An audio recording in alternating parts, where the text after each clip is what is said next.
Hey guys, it's Tim here, and I'm about to bring a devotion to you all about what it takes to be a real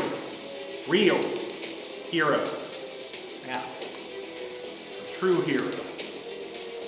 And obviously I will be talking about Superman. No, if you thought I was actually going to be talking about Superman with a shield that looked like this, then clearly you don't know comics or certain movies.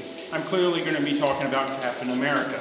And I will be reading out of a devotion book called The Superhero Devotions by Ed Strax. And it's all about superheroes. So, let's get to it.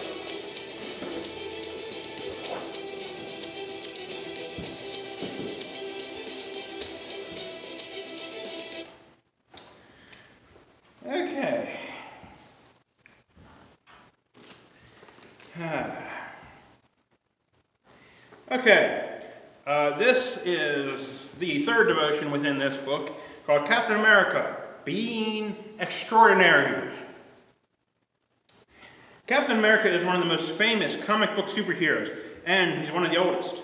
His career began in 1941 during the Age of Heroes when millions of America were called to war against the Axis power, the Nazis and their allies, a great evil that threatened to engulf the world. Captain America, Steve Rogers, was the embodiment of a hero, courageous, patriotic, and self-sacrificing.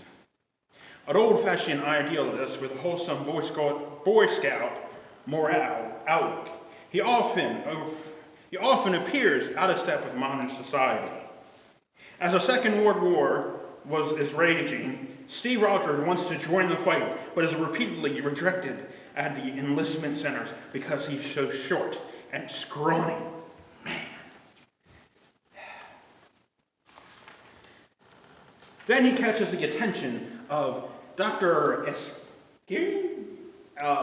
This doctor, I have no idea how to say this, a scientist planning to conduct a super soldier experiment, which involves injecting someone with a unique serum and exposing him to Vita rays. Vita rays. Yeah. Sounds like a kind of dance I'm doing with a Vita ray. I'm in a weird mood, so sue me. Colonel Phillips doesn't think Steve is the right man as that. Colonel Phillips, who was played by Tommy Lee Jones, I believe, in the Captain America movie. But that's beside the point. He doesn't think that Steve is the right man for the test, and he recommends a certain Private Hodgins as the ideal soldier. But the doctor says, I am looking for qualities beyond the physical. Colonel Phillips unwillingly proves the doctor's point when he tosses a dummy grenade among some soldiers. To his surprise, when everyone else scatters, Steve, weak though he was, rushes forwards and throws himself on the grenade to protect others. Probably one of the two scenes in that movie is probably one of my favorite scenes. It's that one, and then a scene at some other point where he tries to get a flag, and instead of trying to jump up the flag pole like everyone else, he goes down to the bottom of the pole, pulls out a pin, lets it fall down to the ground, and he grabs the flag. He uses his brains, not the bronze that he didn't have at the time. Iron Man later quips that Steve Rogers is a laboratory experiment and that everything special about him comes out of a bottle. But that wasn't true. Steve Rogers was special before he became powerful. He had great courage and a strong moral center long before his physical transformation. Excuse me. After Steve comes out of the experiment, taller and superbly muscular, a German assassin kills the doctor. The assassin then avoids interrogation by committing suicide with a cyanide capsule. Unfortunately, the doctor's blueprint for creating an army of super soldiers dies with him, so Steve is the first and only one. He becomes known as Captain America and is often affectionately and sometimes sometimes he's called Cap. He goes on to do great exploits against the Nazis, particularly Hydra, the deep Science, division. Captain America stories is reminiscent of the heroes of faith in Hebrews 11. Their weakness was turned to strength. They became strong in battle. Hebrews 11:34.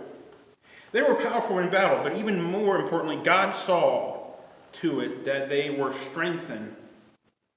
They were strengthened with might by his Spirit in the inner man. Ephesians 3:16.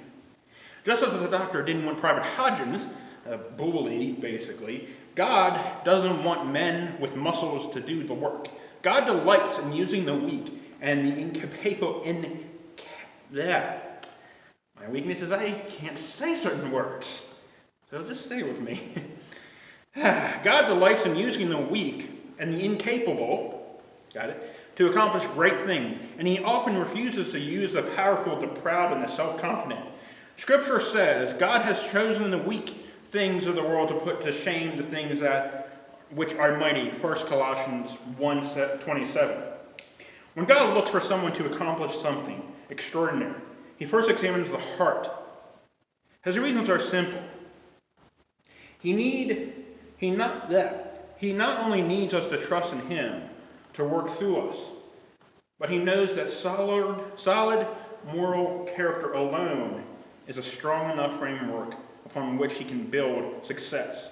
The doctor explains to Steve that the serum amplifies all his qualities, so that good becomes great and bad becomes worse. This is why he was chosen. See, even after even after Captain America became a living legend, he didn't let it go to his head. He knew the feats he was now capable of, but he didn't have an extraordinary sense of self-confidence. So when Red Skull asked him, what makes him so special? Cap replies, nothing, I'm just a kid from Brooklyn. In saying this, he was speaking for millions of ordinary people who, although they were nothing special on their own, became great in serving God and their country. Only people who realize that greatness comes from God can be used to accomplish great things. Jeremiah prophesies, let the mighty men glory in his might, but let him who glorifies glory in that he understands and knows me, that I am Lord. Jeremiah 9:23-24. Captain America was definitely a dedicated believer. He was Marvel's most outspoken Christian. When Natasha, the Black Widow, refers to Thor and Loki as gods, Cap gives his now famous answer, there's only one God, ma'am, and I am pretty sure he doesn't dress like that. And as Thor pointed out, Cap went to church every Sunday. Not surprisingly, a number of individuals didn't like what Captain America stood for. The arch-villain, Ultron, mockingly referred to him as God's righteous man. And I know that was terrible, Ultron, I don't know what I was doing there. And Loki, after transforming into a copycat, said sarcastically, I can feel the righteousness surging. Wow, that was terrible. Despite his critics, Captain America has more strength, courage, self-sacrificing spirit, and strong Christian faith. Continues to define who he is through the years. Now really listen to this last part. They were what made him a true hero. And these attributes can now make you a hero. True. A man or woman who can do not just heroic deeds to make headlines, but the quiet, unnoticed deeds of daily sacrifice that are the mark of every true champion.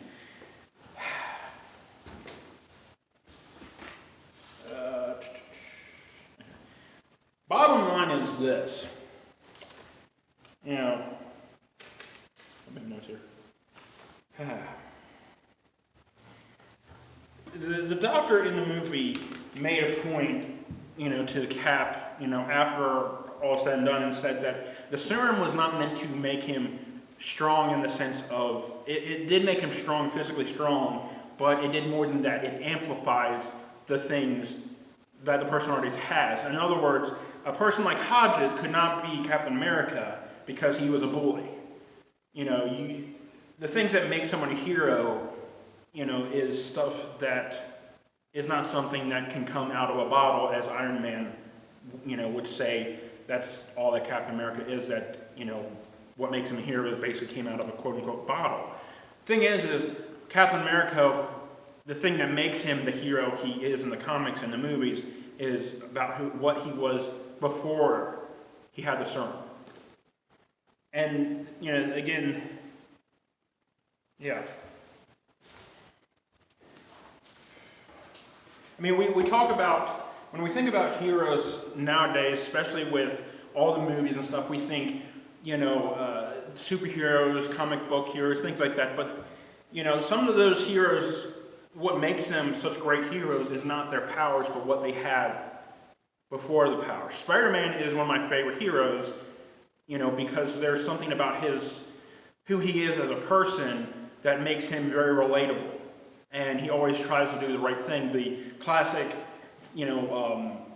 quote, with great power comes great responsibility, and that's a very true thing. But again, the point is that the whole point of this is that, God's not calling people who are capable on their own. See, God is calling people that can show the world that they can show how mighty He is through them. Let's see. I don't need to think about that.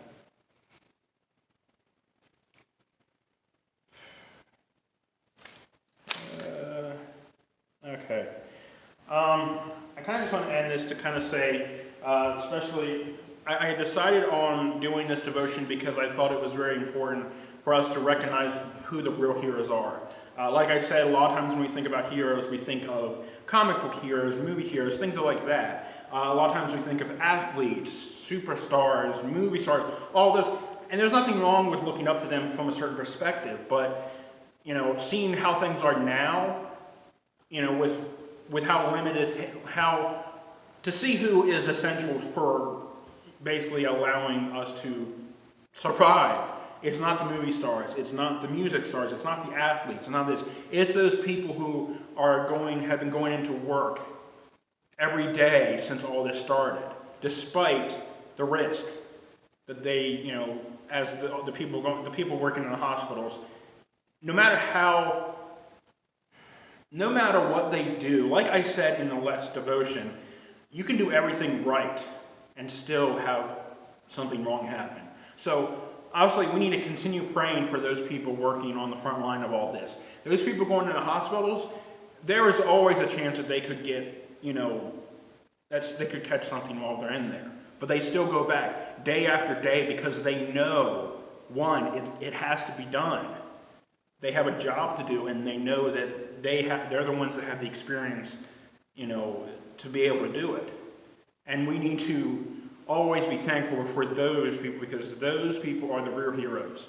And before I really finish this out, I just want to challenge you in this coming week.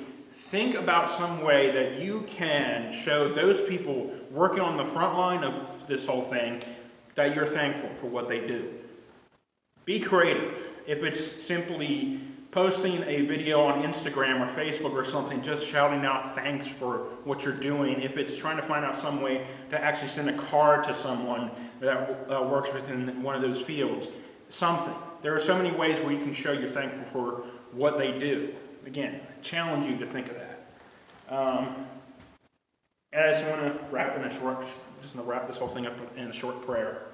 Dear God, I just want to, give thanks for all those people that are on the front line of this, and I just ask you to bless them through everything they're doing and protect them through everything that faces them. And I want to pray that for everyone who's staying home, have them know that they are being heroes by staying home and not helping, that they are doing their part. But just in a general sense, I just ask for everyone who is watching this to know that through everything that we're going through, that you are there. You are with us. Just give us strength and wisdom as we move forward through whatever life is going to be throwing our way. I say this in Jesus' name, amen.